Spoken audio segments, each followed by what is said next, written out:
রাজশাহী মেডিকেলে ভেন্টিলেটর সংকটে ১১ দিনে ৩৩ শিশু নিহতের ঘটনায় ক্ষোভ প্রকাশ করেছেন স্বাস্থ্যমন্ত্রী। তিনি অভিযোগ করেন, হাসপাতাল কর্তৃপক্ষ বিষয়টি গোপন রেখেছিল।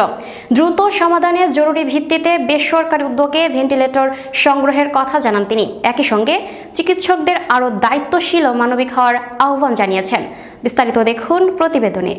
11 দিনে 33টা রোগী মারা যেতে, 33 জন বেবি মারা গেছে। আমার ওকে ফাঁসি কাস্টে জড়ানো। ভেন্টিলেটরের অভাবে শিশুদের মৃত্যুর ঘটনায় ক্ষোভ প্রকাশ করে স্বাস্থ্য ও পরিবার কল্যাণমন্ত্রী সরদার মোহাম্মদ সাখাওয়াত হোসেন বলেছেন, 11 দিনে 33 জন শিশু মারা গেছে রাজশাহী মেডিকেলে, অথচ সেখানকার পরিচালক আমাদের জানাননি যে তার কাছে ভেন্টিলেটর নেই। তাকে ফাঁসির কাষ্ঠে চড়ানো উচিত। শনিবার 28শে মার্চ রাজধানীর শাহবাগে শহীদ আবু সাইদ ইন্টারন্যাশনাল কনভেনশন সেন্টারে চিকিৎসার নৈতিকতা নিয়ে আয়োজিত এক অনুষ্ঠানে স্বাস্থ্যমন্ত্রী এসব কথা বলেন। আমি ফোন করার পরে উনি আমার ফোনের পরে উনি বলে এটা মিডিয়া একটু বাড়াবাড়ি করছে।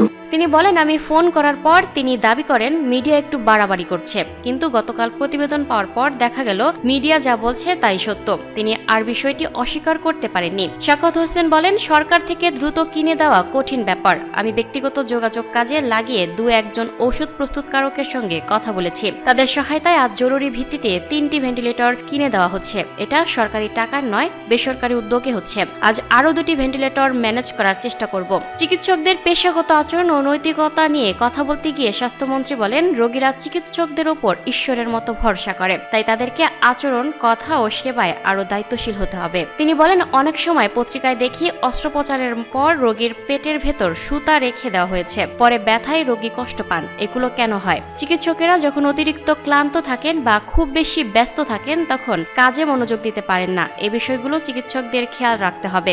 ওই রোগীর ব্যাপারে কাজী ফর গড সেক, আমি জানি আপনারা ভালোভাবেই করেন সব, আদারওয়াইজ আমরা বাঁচতাম না, আল্লাহ বাঁচাইতেন। Lucky Akter, up to date news, Dhaka. আরেকটু আগাইতে হবে to practise the medical ethics everywhere.